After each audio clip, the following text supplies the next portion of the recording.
একজন যোগ্য প্রার্থী, তিনি এসবিআই এ চাকরি পেয়েও শেষমেশ চাকরি হারালেন। তার কারণ কি হতে পারে? খারাপ ক্রেডিট হিস্ট্রি।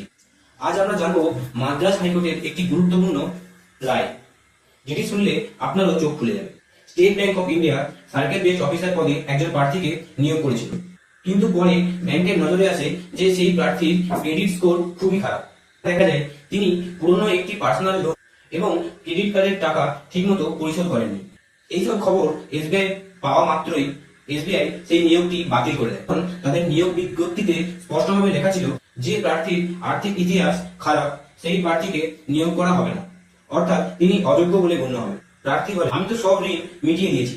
মামলাটি যায় মাদ্রাজ হাইকোর্টে এবং এখানে বিচারপতি বলেন, ব্যাংকিং এর মতো স্পর্শকাতর কাজে নিয়োগ পেতে গেলে প্রার্থীর আর্থিক নৈতিকতা থাকা অবশ্যই প্রয়োজন। আপনি ঋণ পরিশোধ করেছেন, সেটা ঠিক আছে, কিন্তু সেটা তখন যখন ব্যাংক ইতিমধ্যেই আপনার রিপোর্ট খারাপ দেখে ফেলেছে, অর্থাৎ ক্ষতি হয়ে যাওয়ার পরে আপনি ঋণ পরিশোধ করেছেন, কিন্তু ততক্ষণে তো আপনার রিপোর্টে চরিত্র উঠে গেছে।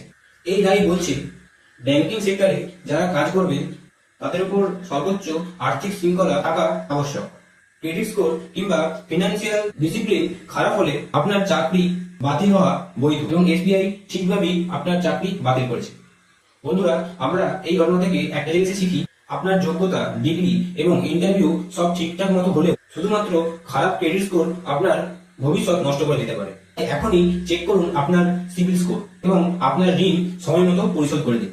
এই রায় শুধুমাত্র একজন প্রার্থীর নয়, সমস্ত চাকরি প্রার্থীর প্রতি একটি সতর্কতা। এরকম আরো গুরুত্বপূর্ণ রায় এবং আইন জানতে সাবস্ক্রাইব করুন ল ফর অল।